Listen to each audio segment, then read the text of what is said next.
नमस्कार। यो हो समाचारमा स्वागत छ। म वसुधा केसी। म रन्जु अधिकारी। सुरु गरौँ अहिलेसम्मका प्रमुख समाचारबाट।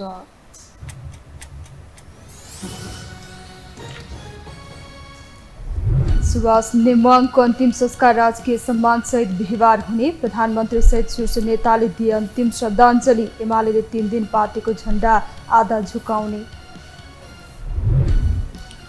अव्यवस्थित जीवनशैलीका कारण मुटु रोगीहरू बढ्दै। हरेक वर्ष विश्वका 90 लाख मानिसले ज्यान गुमाउँदै। खानपानमा विशेष ध्यान दिन विशेषज्ञको सुझाव।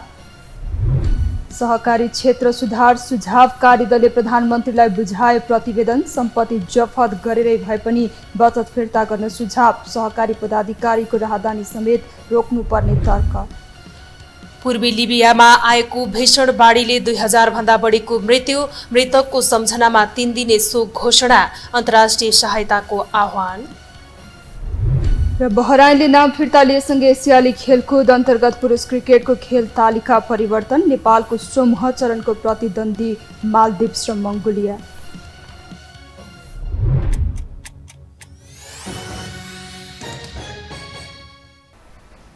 अब समाचार विस्तारमा। राष्ट्रिय राजनीतिका साझा व्यक्तित्व सुभाष चन्द्र नेङवाङको निधनले राष्ट्रिय राजनीति स्तब्ध छ। नेङवाङको अन्त्येष्टि पर्सि बिहिबार मात्रै गरिने भएको छ। छोरा बुधबार अपराह्न मात्रै नेपाल आइपुग्ने भएकाले अन्त्येष्टि बिहिबार मात्रै गरिने भएको हो। नेङवाङको पार्थिव शरीर भोलि बुधबार दिउँसो 1 बजेसम्म एमाले पार्टी केन्द्रीय कार्यालयमा श्रद्धाञ्जलीका लागि राखिनेछ भने त्यसपछि नेङवाङको निवासमा लगिने भएको छ। एक रिपोर्ट। नेकपा एमालेका उपाध्यक्ष एवं संविधान सभाका अध्यक्ष सुभाष चन्द्र नेम्बुवाङको निधनले राष्ट्रिय राजनीति स्तब्ध छ। नेता नेम्बुवाङको अप्रत्याशित निधनले राजनीतिक नेतृत्व शोकमा डुबेको छ। अनेक उतार चढावका बीच पार्टी भन्दा माथि उठेर राष्ट्रिय राजनीतिमा सहमति, सहकार्य र एकताको सूत्रधार नेता नेम्बुवाङ संविधान र प्रणालीको सशक्त पक्षधर पात्र थिए। संविधान सभा सभामुख र संसदको पर्यायका रूपमा परिचित सुभाष निकै परिपक्व, शालीन र समन्वयकारी बौद्धिक नेताको सुवास छाडेर सदाका लागि संसारबाट अस्ताएका छन्। नेपाली राजनीतिमा अनेकौं छविले सुपरिचित नेता नेम्बुवाङको निधनले नेपाली राजनीतिमा अपूरणीय क्षति पुगेको छ। नेपालको कम्युनिस्ट आन्दोलनमा उनको भूमिका महत्त्वपूर्ण मानिन्छ। राजनीतिका मियो सुभाषलाई सहयात्रीहरू यसरी सम्झन्छन्। यो बेमेल भइराखेको बेलामा, अन्तर्विरोधहरू असहज भइराखेको बेलामा सबै राजनीतिक दललाई मिलाएर चाहिँ नि संसदमा चाहिँ नि होइन एक ढङ्गले एकताबद्ध ढङ्गले लाने कुरामा पनि उहाँको भूमिका आवश्यकै थियो। अर्को भनेको कानुन निर्माण गरेर नयाँ नयाँ कानुनहरू निर्माण गरेर संविधानलाई चाहिँ मोटो रूप दिनुको लागि, अझै स्थापित गर्नको लागि, बलियो बनाउनको लागि उहाँको भूमिका महत्त्वपूर्ण रहेको थियो। त्यसैले यसरी हेर्ने हो भने आफ्नो ढङ्गले हेर्ने हो भने सबै क्षेत्रमा चाहिँ वास्तवमा चाहिँ घाटा पुगेको छ भन्छ। संविधान सभा अध्यक्षमा रहँदा होस् या राजनीतिक रूपमा सत्ता पक्ष र प्रतिपक्षमा हुँदा या पदमा हुँदा पार्टी भन्दा माथि उठेर पद्धति, विधिको शासन र कानुनी राज्यका पक्षमा उनी अविच्छिन्न कहिल्यै नडगमगाएका पात्र हुन्। संविधान सभाका अध्यक्ष नेम्बुवाङले संविधान सभाबाट संविधान जारी गर्ने क्रममा खेलेको भूमिका स्मरणीय छ। शान्ति प्रक्रियाको पूर्णता, राष्ट्रिय राजनीतिको अप्ठ्यारो परिस्थितिमा उनको अभाव खट्किने नेताहरूको बुझाइ छ। राष्ट्रको अगाडि अहिले शान्ति प्रक्रिया निष्कर्षमा पुर्याउनु पर्ने छ, त्यसमा पनि उहाँको भूमिका अहम हुन्थ्यो। त्यस अर्थमा हामीले निकै ठुलो क्षति बेहोरेका छौँ। तर फेरि पनि उहाँ त गइहाल्नुभयो। हामीले उहाँबाट सिक्ने पाठ भनेको के हो भने समझदारी, समन्वय र साझा सवालमा एकताबद्ध भएर अगाडि बढ्ने कुरा हो। अब यिनै कुराहरू उहाँबाट सिक्नुपर्छ जस्तो लाग्छ। जातीयताको मुद्दा नबोकी समावेशितामा सशक्त वकालत गर्ने उनी प्रतिपक्षको नजरमा समेत कहिल्यै नबिजेका नेता हुन्। पछिल्लो उदाहरण नेकपा एमाले संसद अवरोध गर्दा पार्टी स्वार्थ भन्दा माथि उठेर अभिव्यक्ति दिएका थिए। अप्ठ्यारोको अडचन फुकाउने, सबैलाई मिलाएर सबैको बीचमा समन्वय गर्ने राष्ट्रिय राजनीतिका साझा व्यक्तित्व सुभाष राजनीतिमा बेदाग बादशाह, सादगी र निष्कलङ्क नेता हुन्। सत्ता र शक्तिका लागि कहिल्यै कसैलाई नबिझाएका उनी सर्वस्वीकार्य नेता हुन्। सबैलाई मिलाएर लैजान सक्ने साझा व्यक्तित्वको छवि बनाएका संविधान सभा अध्यक्ष सुभाष नेमवाङको निधनले प्रतिपक्षको नजरमा नबिजेका नेता हुन्। पार्टीले गलत गर्यो भने पनि यो पार्टीले गैर कानुनी काम गर्यो भनेर आफ्नै पार्टीलाई भन्न सक्ने नेता सुभाष नेमाङ हुनुहुन्थ्यो। 48 सालदेखि अहिलेसम्म सबैभन्दा बढी पदमा रहेका नेता मध्येमा सुभाष नेमाङ हुनुहुन्छ, तर उहाँ बेदाग हुनुहुन्छ। यत्रो लामो समयसम्म राजनीतिको नेतृत्वमा रहेर पनि बेदाग नेता कमै भेटिन्छ, त्यो मध्ये सुभाष नेमाङ हुनुहुन्थ्यो। आज हाम्रो राजनीति जातीय मुद्दाको आधारमा विखण्डित छ, आज हाम्रो राजनीति धार्मिक मुद्दाको आधारमा विखण्डित छ, चाहिँ वादको राजनीतिका आधारमा विखण्डित छ, तर चाहिँ सुभाष नेमाङ चाहिँ मुख्य कुरा लोकतन्त्र हो, विधिको शासन, यो अरू विषय प्रधान होइनन्। त्यो ढङ्गबाट बोल्ने, त्यो ढङ्गले समन्वय गर्न सक्ने अतिवादी प्रवृत्तिको उहाँ होइन, असाध्यै फ्लेक्सिबल। तत्कालीन नेकपा विघटन हुँदा नेमवाङ भने कम्युनिस्ट एकताको सूत्र कतै भेटिन्छ कि भन्दै खोजिरहेका थिए। नेकपा कालमा पनि विभाजन हुनबाट जोगाउने प्रयत्न उनले नगरेका होइनन्। ओली प्रचण्डको दम्भले विघटनमा गएको कम्युनिस्ट एकतालाई फेरि पनि त्यही अवस्थामा ल्याउने कोसिसमा उनी थिए। कक्षा 7 देखि नै नेमवाङका सहपाठी रहेका झलनाथ खनाल पार्टी विभाजित भएपछि बनेको नेकपा एकीकृत समाजवादीतिर छन्। आफूहरू अलग अलग पार्टीमा हुँदा पनि आफूहरू बीच सधैँ सम्पर्क र सम्बन्ध हुँदै आइरहेको भन्दै नेता खनालले पार्टी विभाजन भएको प्रति नेमवाङ निकै दुखी भएको स्मरण गर्छन्। पहिलो पटक इलाममा जति बेला हामीले संसदको निर्वाचनमा हामी सँगसँगै हिँड्दै थियौँ, त्यो सँगसँगै हिँड्ने क्रममा मैले उहाँको निर्वाचन क्षेत्रमा गएर भाषण गर्ने, उहाँले मेरो निर्वाचन क्षेत्रमा गएर भाषण गर्ने, यी क्षणहरू चाहिँ हाम्रा निम्ति सायद दुवैका निम्ति अविस्मरणीय थिए। अब उहाँलाई हामीले स्मरण गर्नुपर्ने मात्रै बाँकी रह्यो। नेमवाङको पार्थिव शरीरलाई अन्तिम श्रद्धाञ्जली दिन प्रधानमन्त्री पुष्पकमल दाहाल प्रचण्ड सहित प्रमुख दलका शीर्ष नेताहरू एमाले पार्टी कार्यालय चासल पुगेका थिए। अप्ठ्यारोमा खोजिने पूर्वी इलामबाट उदाएका नेता नेमवाङ काठमाडौँमा अस्ताएका छन्। अनेक राजनीतिक गुण हुँदाहुँदै सर्वसहमति सहित राष्ट्रपति बन्ने उनको इच्छा अपूर्ण रह्यो। सधैँ सहमतिका साथ पदमा पुगेका उनी राष्ट्रपति बन्न भने असफल रहे भने शान्ति प्रक्रियालाई पूर्णता दिने उनको इच्छा अधुरो नै रह्यो। मंगलबार निधन भएका नेमवाङको पार्थिव शरीर एमाले पार्टी कार्यालय चासलमा राखिएको छ। उनको बिहिबार अन्त्येष्टि गरिने जनाएको छ। यो हो टेलिभिजनका लागि क्यामेरामा सुजीव बज्रचारेका साथमा निम्लेकी शर्पा, काठमाडौँ। नेकपा एमालेका उपाध्यक्ष सुभाष चन्द्र नेङवाङको निधनले नेपाली राजनीति वृत्त स्तब्ध भएको छ। नेपालको राजनीति र कानुनी क्षेत्रमा नेङवाङको योगदान अतुलनीय रहेको छ। आखिर को हुन् त नेङवाङ? एक रिपोर्ट। आयो टप्प टिप्यो लाग्यो, मिति पुग्यो टारेर टर्दैन थियो, इन्द्रै बिन्ती गरून् झुकेर पाउमा बिन्ती मान्दैन थियो। कवि शिरोमणि लेखनाथ पौडेलले भने झैं मृत्यु न त कसैले छेक्न सक्छ न कसैले टार्न नै। अन्तिम सत्य भनेकै जन्मेपछि मृत्यु नै हो। नेपालको राजनीति र कानुन क्षेत्रमा अतुलनीय योगदान पुर्याएका संविधान सभाका अध्यक्ष सुभाष चन्द्र नेमवाङको 71 वर्षको उमेरमा निधन भयो। बौद्धिक राजनीतिज्ञ, राष्ट्रिय राजनीतिमा सहमति, सहकारी र एकताका सूत्रधार नेमवाङको निधनबाट देशले अपूरणीय क्षति बिहोर्नु परेको छ। देशले कुशल र दूरदर्शी नेता गुमाएको छ।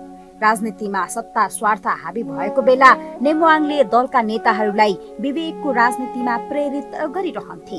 त्यसैले नेमवाङको निधनमा सिङ्गो देश स्तब्ध बनेको छ। आम नेपालीको आँखा रसाएका छन्। इलामको सुन्तलाबारीमा 2009 साल फागुन 28 गते जन्मिएका नेमवाङले विद्यार्थी जीवनदेखि नै राजनीति थालेका हुन्। इलाम क्याम्पसमा पढ्दा अनिर्वासव्यूमा लागेर उनी 2029 सालमा महेन्द्र रत्न बहुमुखी क्याम्पसको सोभ्यू सभापति बनेका थिए। 2033 सालमा राजकाज मुद्दामा जेल परेका उनी तत्कालीन नेकपा मालेमा संगठित भएका थिए। 2047 सालमा तत्कालीन नेकपा माले र नेकपा मार्क्सवादी पार्टी बीच एकता भएपछि बनेको नेकपा एमालेमा नेमवाङ आबद्ध भए। 2054को 6औं महाधिवेशनदेखि निरन्तर एमालेको केन्द्रीय कमिटीमा रहेका नेमवाङ 2078 सालमा चितवनमा सम्पन्न 10औं महाधिवेशनबाट उपाध्यक्ष बनेका थिए। उनी 2048 र 2052 सालमा राष्ट्रिय सभाको सदस्य पनि बनेका थिए। कानुन, न्याय तथा संसदीय व्यवस्था र सामान्य प्रशासन मन्त्री तथा संसदको सार्वजनिक लेखा समितिको अध्यक्ष समेत भएका थिए। इलामेली जनताको मनमुटुमा बस्न सफल नेमवाङले 2056 सालदेखि निरन्तर संसदीय निर्वाचन जितिरहे।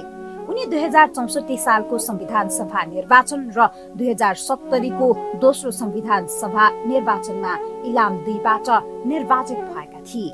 दुवै संविधान सभाको उनी अध्यक्ष हुन्। 2074 को संसदीय निर्वाचनमा एमाले माओवादी गठबन्धनबाट उनी फेरि निर्वाचित भएका थिए। 2079 को प्रतिनिधि सभा निर्वाचनमा पनि उनी सत्तारूढ गठबन्धनका उम्मेद्वारलाई पराजित गर्दै निर्वाचित भएका थिए। गत पुसमा भएको राष्ट्रपति निर्वाचनमा पनि नेमवाङ उम्मेद्वार थिए, तर उनी सत्तारूढ गठबन्धनका रामचन्द्र पौडेलसँग पराजित हुन पुगे। आफ्नो जीवनको स्वर्णिम समय राजनीति र कानुनी क्षेत्रमा समर्पित गरेका नेमवाङको योगदान इतिहासको पानामा सुरक्षित भइसकेको छ। नेकपा एमाले पार्टी उपाध्यक्ष, संविधान सभाका अध्यक्ष एवं पूर्व सभामुख सुभाष नेङवाङको निधनप्रति गहिरो शोक व्यक्त गर्दै शोक प्रस्ताव पारित गरेको छ। पार्टी केन्द्रीय कार्यालय चासलमा बसेको पार्टी सचिवालय बैठकले नेपाली राजनीतिमा पुर्याएको योगदानको कदर गर्दै श्रद्धा सुमन अर्पण गरेको पार्टीका कार्यवाहक महासचिव प्रदीप गेवालीले जानकारी दिनुभयो।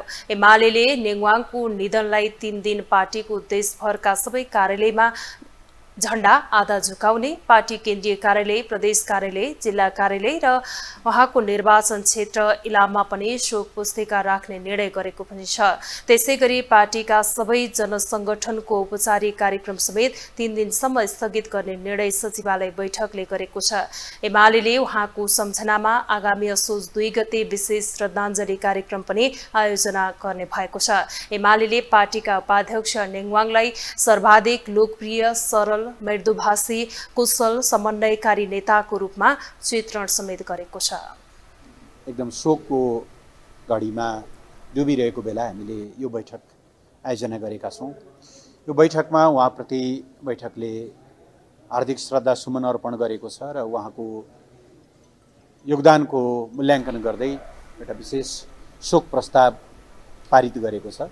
तपाईहरुले हाम्रो प्रचार विभागबाट त्यो कुरा पाउनुहुनेछ। उहाँको सम्मानमा 3 दिनसम्म देशका सबै पार्टी कार्यालयहरूमा पार्टी झण्डा आधा झुकाइनेछ। पार्टीको केन्द्रीय कार्यालय, प्रदेश कार्यालयहरू र इलाम जिल्ला कार्यालयहरू र इलाममा चाहिँ इलामको हकमा चाहिँ उहाँको निर्वाचन क्षेत्रमा शोक पुस्तिका राखिनेछ।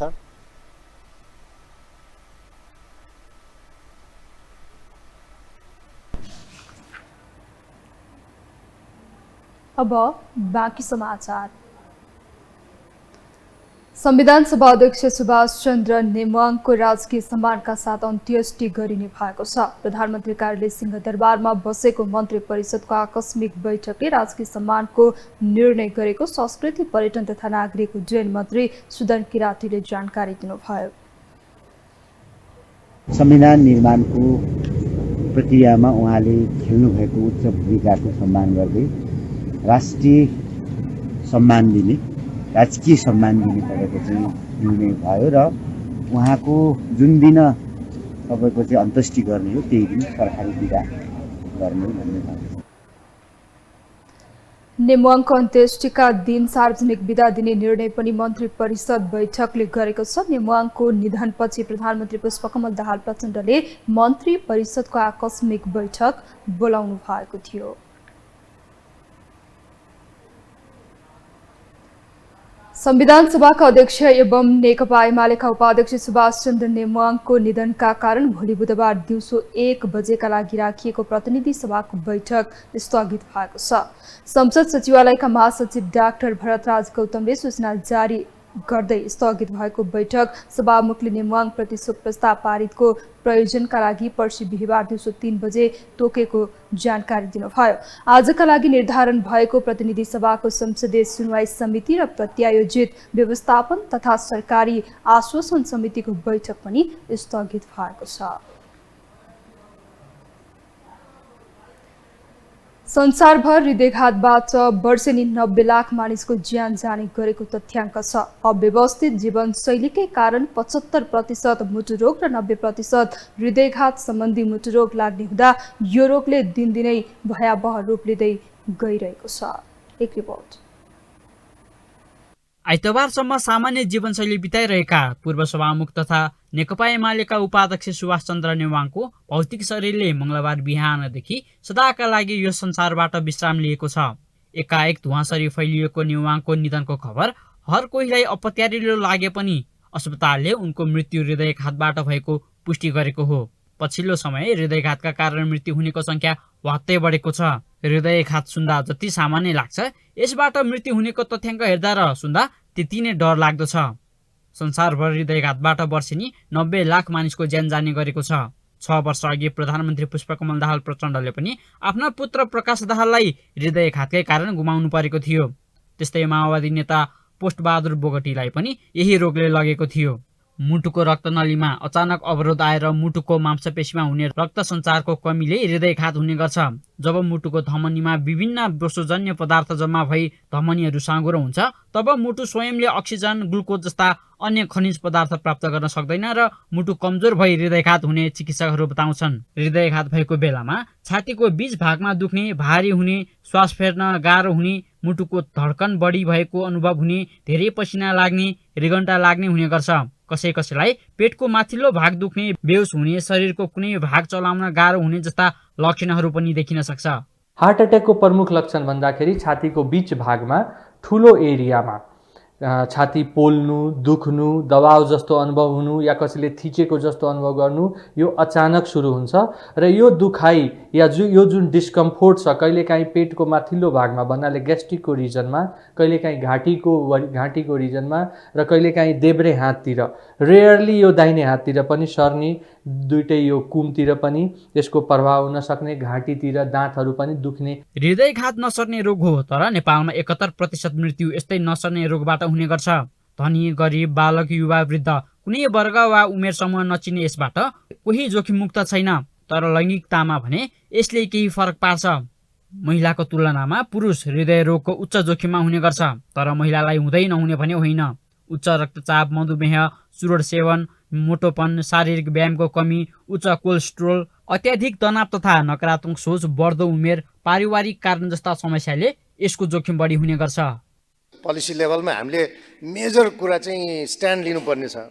अब यो अलि अनपपुलर स्ट्यान्ड लिनै पर्ने छ, किनभने चुरोट र यो indoor pollution including smoking, outdoor pollution, अब त्यसपछि अर्को जोखिम भनेको एक्सर्साइज नगर्ने, अल्छी गर्ने, मोटापन, अनि त्यसपछि चाहिँ पसिना ननिकाल्ने।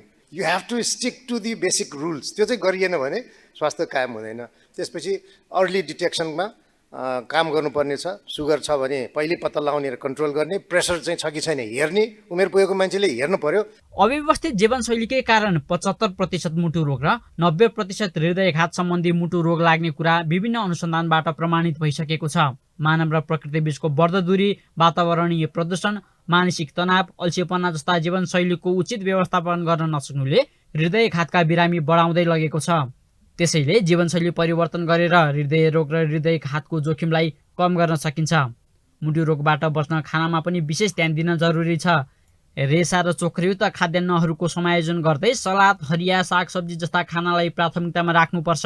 भिटामिन ए, सी र ई पाइने खानेकुरा र एन्टिअक्सिडेन्ट युक्त भोजन मुटु रोगीका लागि अपरिहार्य हुने गर्छ। यसबाहेक नियमित व्यायाम, सकारात्मक सोच र नियमित चिकित्सकसँगको परामर्श गर्न पनि अति आवश्यक छ। यो टेलिभिजनका लागि निरज कोइरालाको रिपोर्ट। हामीसँग समाचार बाँकी नै छन्, अहिलेलाई विश्राम।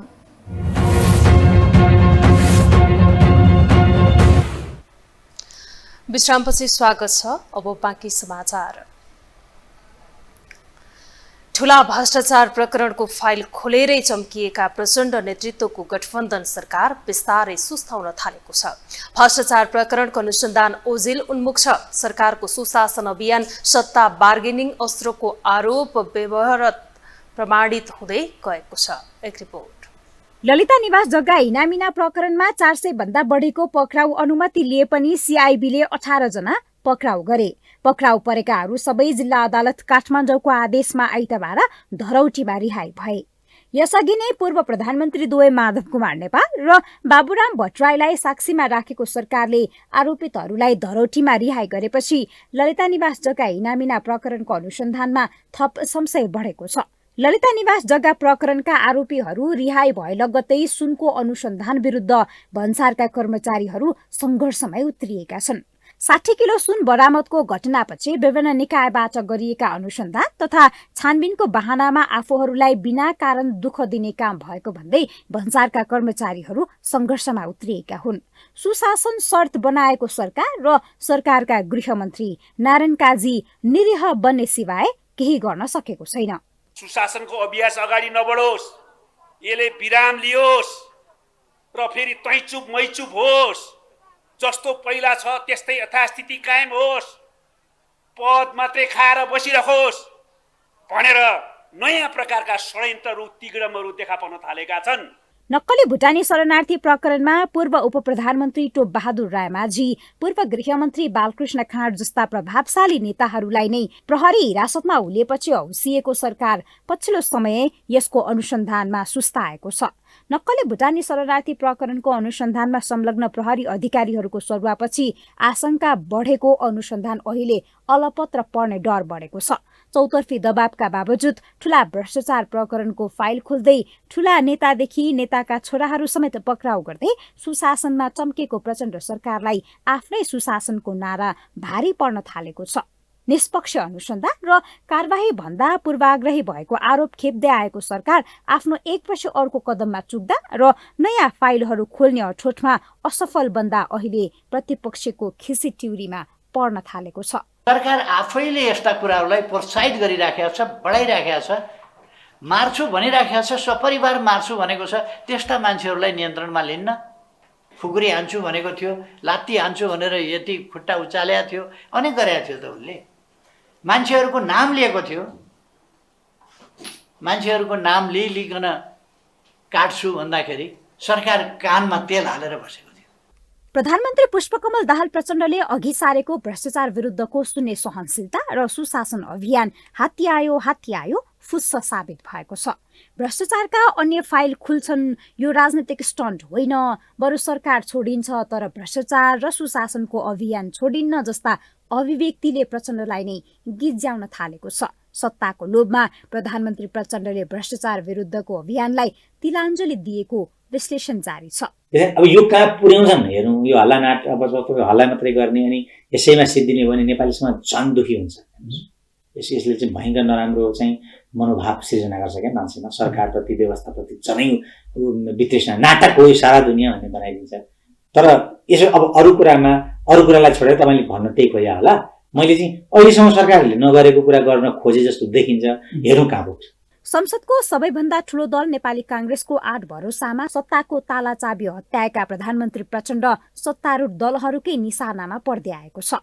सत्ता बार्गेनिङ र सस्तो लोकप्रियताका लागि मात्र ठूला भ्रष्टाचार प्रकरणको फाइल खोलेको आरोप यथार्थ सिद्ध बनाउन उद्यत छ। सरकारको सुशासन अभियान आवेग र राजनीतिक स्टन्ट मात्र भएको भन्दा फरक पर्दैन। यो हो टेलिभिजनका लागि निम्लेकी शेर्पा, काठमाडौँ। नेपाली राजनीतिमा दलीय सहमतिको सूत्रधार, स्पष्ट वक्ता तथा राज्यका तीनै अङ्गमा चासो राख्ने संविधानसभा अध्यक्ष सुभाष चन्द्र नेङवाङ हामीबाट विदा भएका छन्। यो सँगै उनले गरेका कार्य र पुर्याएका योगदानका विषयमा बौद्धिक व्यक्तित्व तथा दलका नेताहरूले गरेका चर्चाले नेङवाङलाई नचिन्ने कमैलाई समेत एउटा तस्बिर बनेको छ। तर राजनीति र व्यावसायिक जीवनमा सफल र प्रशंसाका पुञ्ज बनेका उनीमाथि उठेका केही प्रश्न र गर्न नसकिएको विषय समेत धेरै छन्। एक रिपोर्ट। सभामुख भन्नासाथ आम नेपालीको मस्तिष्कमा चित्र बन्ने छवि बनाएका संविधान सभा अध्यक्ष तथा नेकपा एमालेका उपाध्यक्ष सुभाष चन्द्र नेम्बाङलाई नचिन्ने सायद कमै होलान्। जनताको बलिदानीबाट पुनर्स्थापित संसद र त्यसपछि जनताले जनताकै लागि बनाएको देशको मूल कानुन संविधान निर्माणको थलो संविधान सभाको नेतृत्व गरेका उनी राजनीतिक र व्यावसायिक रूपमा सफल व्यक्तित्व हुन्। यद्यपि राजनीतिक रूपमा साझा पद र समन्वय र सहमतिको आधार बन्न सक्ने भूमिकामा सफल रहेका उनी कुनै कार्यकारी पदमा भने प्रश्नको घेरामा रहे। उनको राजनीतिक इतिहास हेर्दा कम्युनिस्टहरूकै शब्दमा न्यायाधीश जस्तो सामन्तको छोरो भएर पनि कम्युनिस्ट बनेका उनी कानुन मन्त्री भन्दा संसदको सार्वजनिक लेखा समितिको सभापति भन्दा बढी उजालिए। सबै दलका सांसदको साझा मञ्च रहने सो समितिमा रहँदा उनले तत्कालीन प्रधानमन्त्री गिरिजाप्रसाद कोइरालालाई लाउडा काण्डमा आछु नै पारेका थिए। सांसदकै रूपमा उनको निर्वाचन क्षेत्रमा खासै काम गर्न नसकेको तथा आफ्नो घेराभन्दा माथि उठ्न नसकेको आक्षेप खेप्ने उनी संविधान सभाको अध्यक्षका रूपमा भने नयाँ छवि बनाउन सफल भए।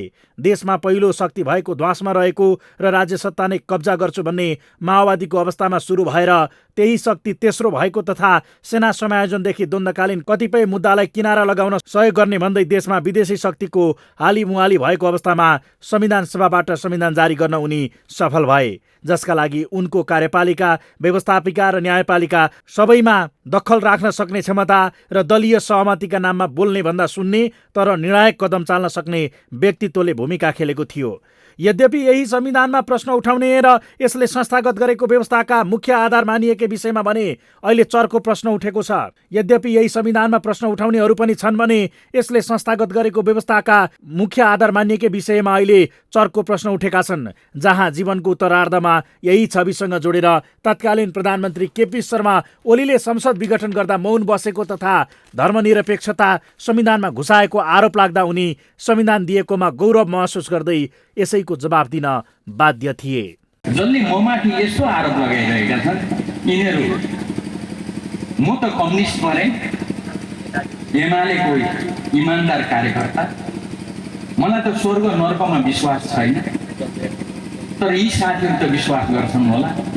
नर्क छ भने यी साथीहरू चाहिँ सोझै नर्क जान्छन् भन्ने हो।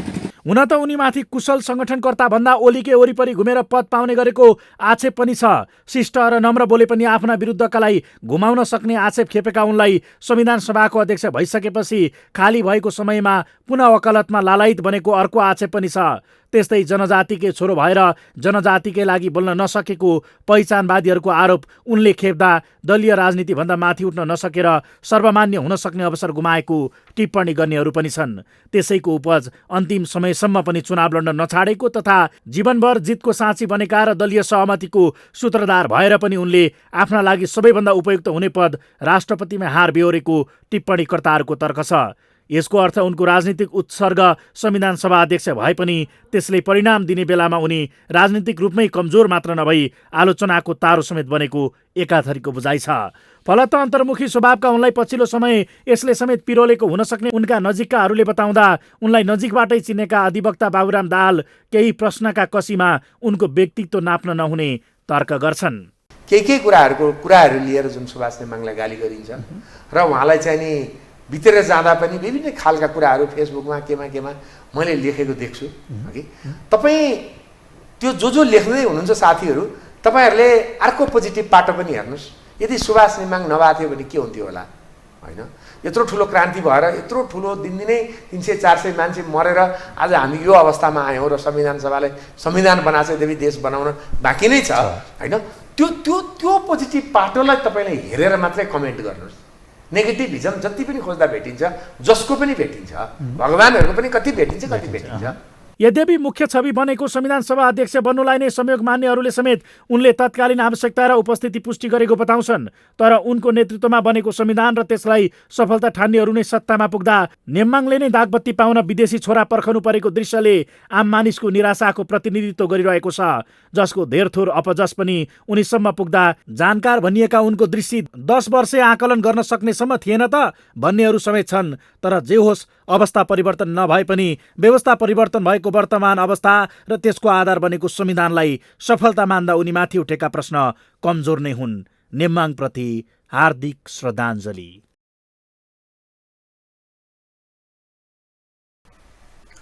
नेपाल प्रहरीको केन्द्रीय अनुसन्धान ब्युरो CIB-ले करिब 61 किलो सुन तस्करी प्रकरणको अनुसन्धान प्रतिवेदन सरकारी वकिललाई बुझाउने तयारी गरेको छ। आरोपीहरू पक्राउ गरी अनुसन्धान सुरु भएको आज 56 दिन पुगेको छ। 60 दिनभित्र अदालतमा अभियोग दर्ता गरिसक्नुपर्नेछ। भदौ 30 गते भित्र मुद्दा दर्ता गर्नुपर्ने भएकाले प्रहरी अनुसन्धान अन्तिम चरणमा पुगेको प्रहरी प्रवक्ता DIG कुबेर कडायतले बताउनु भएको छ। विमानस्थल भन्सारबाट जाँच पास भएर बाहिरिएको अवस्थामा गत साउन 2 गते सिनामंगलबाट ठूलो मात्रामा अवैध सुन बरामद भएको थियो। सुन तस्करी प्रकरणमा 30 जना पक्राउ परेका छन्। CIB का अनुसार चिनिया सहित 9 विदेशी र 21 नेपालीलाई मुद्दा चलाउने गरी प्रतिवेदन जिल्ला सरकारी वकिलको कार्यालय काठमाडौँमा पेश गर्न लागि हो।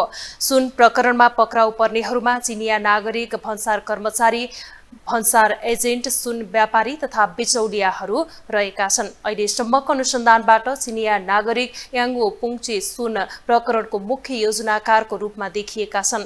सुन तस्कर समूहमा एलेक्स भनेर चिनिने याङ्गो पुङचेङ नै सुन ल्याउने समूहका मुख्य योजनाकार भएको अनुसन्धानमा संलग्न अधिकारीहरूको भनाइ छ।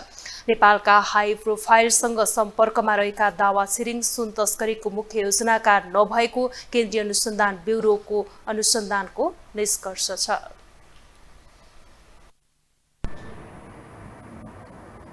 अब बाँकी समाचार। सुदूरपश्चिम प्रदेशमा आज हुने भनिएको समाजवादी मोर्चाको सन्देश सभा स्थगित भएको छ। संविधान सभा अध्यक्ष एवं नेकपा एमालेका उपाध्यक्ष सुभाष चन्द्र नेमुवाङको हृदयाघातबाट निधन भएपछि आजको कार्यक्रम स्थगित गरिएको हो। सन्देश सभामा माओवादी अध्यक्ष तथा प्रधानमन्त्री पुष्पकमल दाहाल प्रचण्ड, नेकपा एकीकृत समाजवादीका अध्यक्ष तथा पूर्व प्रधानमन्त्री माधव कुमार नेपाल, नेकपाका महासचिव नेत्र विक्रमचन्द विप्लव र जनता समाजवादी पार्टीका उपाध्यक्ष राजेन्द्र श्रेष्ठ सहभागी हुने तय भएको थियो। श्रेष्ठ हिजै धनगढी पुगिसक्नु भएको थियो भने अन्य नेता आज धनगढी जाने तयारी थियो। नेमुवाङको हृदयाघातबाट निधन भएका कारण आजको कार्यक्रम स्थगित गरिएको नेकपा एकीकृत समाजवादीकी सचिव तथा सुदूरपश्चिम प्रदेश इन्चार्ज गरिमा शाहले जानकारी दिनुभयो। नेकपा एकीकृत समाजवादीका केन्द्रीय सल्लाहकार शङ्कर विश्वकर्माको निधन भएको छ। अध्यक्ष माधव कुमार नेपालको सचिवालयका अनुसार केन्द्रीय सल्लाहकार विश्वकर्माको आज बिहान हृदयाघातका कारण निधन भएको हो। विश्वकर्मालाई श्रद्धाञ्जली दिँदै अध्यक्ष नेपालले कम्युनिस्ट आन्दोलन, नेपालको मुक्ति आन्दोलन र काठमाडौँमा रहेका रौतहटवासीका बीच निर्वाह गर्नुभएको राजनैतिक तथा सामाजिक कार्यलाई सदैव सम्मानपूर्वक सम्झिरहने बताउनुभयो। विश्वकर्माको पार्थिव शरीरलाई श्रद्धाञ्जलीका लागि पार्टी केन्द्रीय कार्यालय आलोकनगरमा राखिएको छ। परराष्ट्र मन्त्री एनपी साउद आज बिहान अमेरिका प्रस्थान गर्नु भएको छ। बिहान 9 बजे कतार एयरवेजबाट परराष्ट्र मन्त्री साउद अमेरिका प्रस्थान गर्नु भएको हो। शान्ति प्रक्रियामा शिक्षाको भूमिका विषयक राष्ट्रसङ्घीय कार्यक्रममा सहभागी हुन उहाँ न्युयोर्क प्रस्थान गर्नुभएको परराष्ट्र मन्त्रालयले जानकारी दिएको छ। यही सेप्टेम्बर 14मा हुने कार्यक्रममा सहभागी भएपछि प्रधानमन्त्रीको न्युयोर्क भ्रमणमा उहाँसँगै रहनुहुनेछ। प्रधानमन्त्री प्रचण्ड राष्ट्रसङ्घको 78औं महासभामा सहभागी हुन भदौ 30 गते त्यसतर्फ प्रस्थान गर्नुहुनेछ।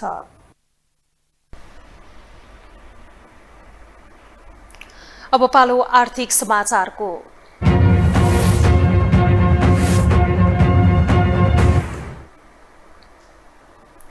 सहकारी क्षेत्र सुधार सुझाव कार्यदलले सहकारी सञ्चालकहरूको सम्पत्ति जफत गरी सम्पत्ति बेचेर भए पनि सहकारीका बचतकर्ताहरूलाई रकम फिर्ता गर्न सरकारलाई सुझाव दिएको छ।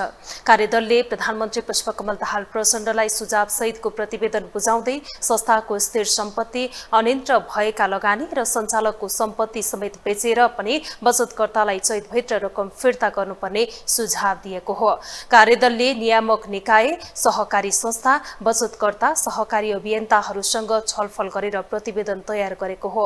गत वैशाख 26 गते मन्त्री परिषदले योजना आयोगको सहकारी हेर्ने सदस्य डाक्टर जयकान्त राउतको संयोजकत्वमा सहकारीका समस्या पहिचान तथा समाधानको खोजी अध्ययन कार्यदल गठन गरेको थियो। कार्यदलको प्रतिवेदनमा सहकारी संस्थाहरूले प्रत्यक्ष रूपमा आफैले लगानी गरेका कम्पनी, मार्ट, अपार्टमेन्ट लगायत 1 वर्षभित्र तरल सम्पत्तिमा रूपान्तरण गरिसक्नुपर्ने सुझाव समेटिएको छ। छ। कार्यदल सदस्य तथा भूमि व्यवस्था सहकारी तथा गरिबी निवारण मन्त्रालयका सचिव गोकर्णमणि दुवाडीले 1-2 दिनमै प्रतिवेदन सार्वजनिक गर्ने समेत बताउनुभयो। सहकारी महासंघका अनुसार देशभर करिब 32,000 सहकारी संस्था दर्ता भएकोमा 500 सहकारी समस्यामा परेका छन्। हामीसँग अन्तर्राष्ट्रिय र खेलकुद समाचार बाँकी नै छन्। अहिलेलाई पुनः विश्राम।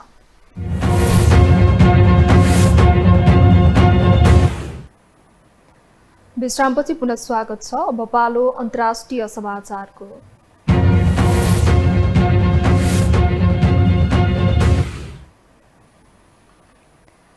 उत्तर कोरियाका सर्वोच्च नेता किम जोङ उन रेल मार्फत रुस भ्रमणमा निस्किएका छन्। नेता किम जोङ उन मंगलबार बिहान रेल मार्फत रुस पुगेका हुन्। कोरोना भाइरसको महामारी सुरु भएता बिरलै आफ्नो देश छाड्ने र यात्रा नगरेका किमले रुसका राष्ट्रपति भ्लादिमिर पुटिनसँग हतियार सम्झौताबारे छलफल गर्ने अनुमान गरिएको छ।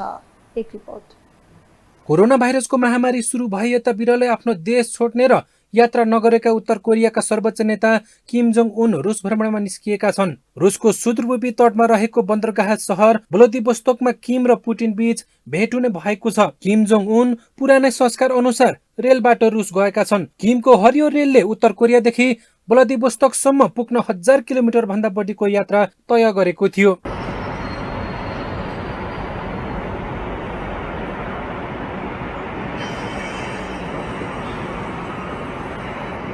किम जोङ उन सधैँ रेलको यात्रा गर्छन्। रेल यात्रा गर्ने किमको परिवारको परम्परा नै हो। सर्वोच्च नेताको रूपमा आफ्नो बुबा किम जोङ इल भन्दा धेरै विदेश यात्रा गरे पनि उनको यात्रा प्राय गोप्य राखिएको छ। उनले यात्रा गर्दा कडा सुरक्षा पनि दिइन्छ। किमले आफ्ना केही यात्राहरू रुसमा निर्मित विमानबाट पनि गरेका छन्, तर प्राय उनी रेलबाट यात्रा गर्न रुचाउँछन्। किमले हरियो रेलको 60 घण्टा लामो यात्रा समेत गरिसकेका छन्। सन् 2011 मा सत्ता सम्हालेका किमले पहिलो पटक सन् 2018 मा विदेश भ्रमण गरेका थिए। किमले मार्च 25 देखि 28 सम्म चीनको भ्रमण गर्दा रेलमै त्यहाँ पुगेका थिए। त्यहाँ उनले चीनिया राष्ट्रपति सी जिनपिङलाई भेटे। उक्त रेलमा 20 हतियार सम्पन्न कार सञ्चार प्रणाली र किमका लागि विशेष क्याबिन भएको बताइन्छ, जहाँ किमले बैठक राख्न सक्छन्। सन् 2019 मा तत्कालीन अमेरिकी राष्ट्रपति डोनाल्ड ट्रम्पसँग भेट्नु अगाडि पनि किम रेल मार्फत नै चीन गएका थिए। ट्रम्पलाई दोस्रो पटक भियतनाममा भेट्न जाँदा किमले 3 दिनको रेल यात्रा गरेका थिए। सन् 2019 को अप्रिलमा किम रुसको व्लादिवोस्तोक रेलमै पुगे। त्यहाँ उनले रुसका राष्ट्रपति भ्लादिमिर पुटिनलाई पहिलो पटक भेटे। विश्लेषकहरूका अनुसार किम अन्य यात्राका साधनहरूलाई भन्दा बढी आफ्नो रेललाई विश्वास गर्छन्, अर्थात् किम रेल यात्रा गर्दा सबैभन्दा सुरक्षित महसुस गर्छन्। त्यसो त किमले देशको सर्वोच्च नेता बनेपछि ती देशहरूको मात्र भ्रमण गरेका छन् जहाँ उत्तर कोरियाको रेल जान सक्छ।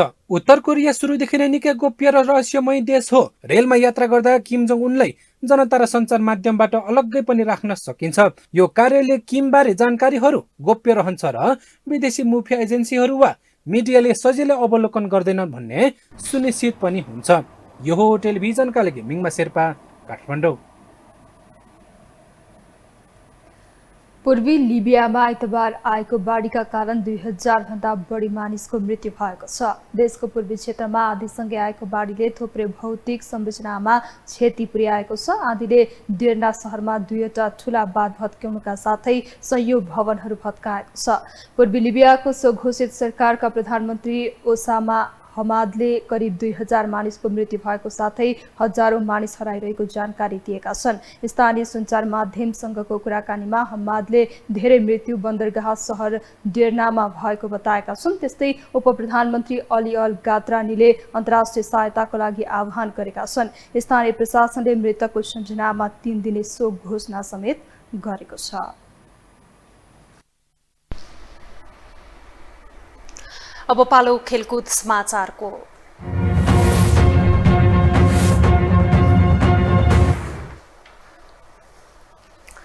एसियाली खेलकुद अन्तर्गतको पुरुष क्रिकेटको खेल तालिका परिवर्तन भएको छ। बहराइनले प्रतियोगिताबाट नाम फिर्ता लिएसँगै खेल तालिका परिवर्तन भएको हो। प्रतियोगितामा अब नेपालले मालदिभ्स र मङ्गोलियालाई समूह चरणको प्रतिद्वन्द्वीको रूपमा पाएको छ। नयाँ खेल तालिकामा नेपाल समूह एमा रहेको छ। यसअघि नेपालले जापान र कम्बोडियासँग खेल्ने तय भएको थियो। समूह बीमा कम्बोडिया, जापान र हङकङ रहेका छन्। समूह सीमा मलेसिया, सिङ्गापुर र थाइल्याण्ड रहेका छन्। यसअघि समूह चरण खेल्ने तय भएको पूर्ण सदस्य राष्ट्र अफगानिस्तान सिधै क्वार्टर फाइनलमा प्रवेश गरिसकेको छ। नेपालले असोज 10 गते मंगोलिया र 14 गते मलेसिया विरुद्ध खेल्नेछ।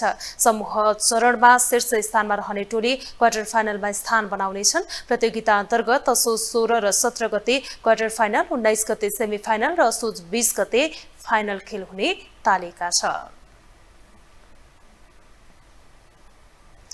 यो सँगै हामी यो समाचारको अन्त्यमा आइपुगेका छौं। बिदा हुनु अघि अहिलेसम्मका प्रमुख समाचार पुनः एकपटक।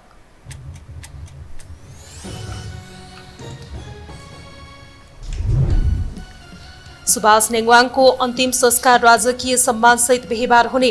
प्रधानमन्त्री सहित शीर्ष नेताले दिए अन्तिम श्रद्धाञ्जली। एमालेले 3 दिन पार्टीको झण्डा आधा झुकाउने। अव्यवस्थित जीवनशैलीका कारण मुटु रोगीहरू बढ्दै। हरेक वर्ष विश्वका 90 लाख मानिसले ज्यान गुमाउँदै। खानपानमा विशेष ध्यान दिन विशेषज्ञको सुझाव। सहकारी क्षेत्र सुधार सुझाव कार्यदलले प्रधानमन्त्रीलाई बुझायो प्रतिवेदन। सम्पत्ति जफत गरेरै भए पनि बचत फिर्ता गर्न सुझाव। सहकारी पदाधिकारीको राहदानी समेत रोक्नुपर्ने तर्क।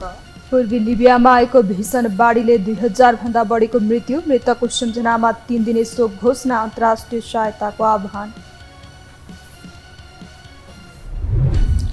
र बहराइनले नाम फिर्ता लिएसँगै एसियाली खेलकुद अन्तर्गत पुरुष क्रिकेटको खेल तालिका परिवर्तन। नेपालको समूह चरणको प्रतिद्वन्दी मालदिभ्स र मंगोलिया।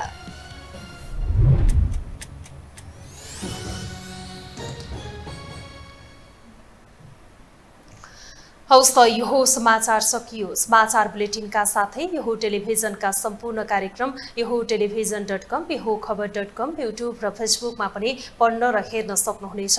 मोबाइलमा यो टिभी एप डाउनलोड गरी हामीलाई प्रत्यक्ष हेर्न सक्नुहुनेछ। तथ्य सहितको निष्पक्ष समाचार तथा मनोरञ्जनका लागि हेर्दै रहनुहोला यो टेलिभिजन। नमस्कार।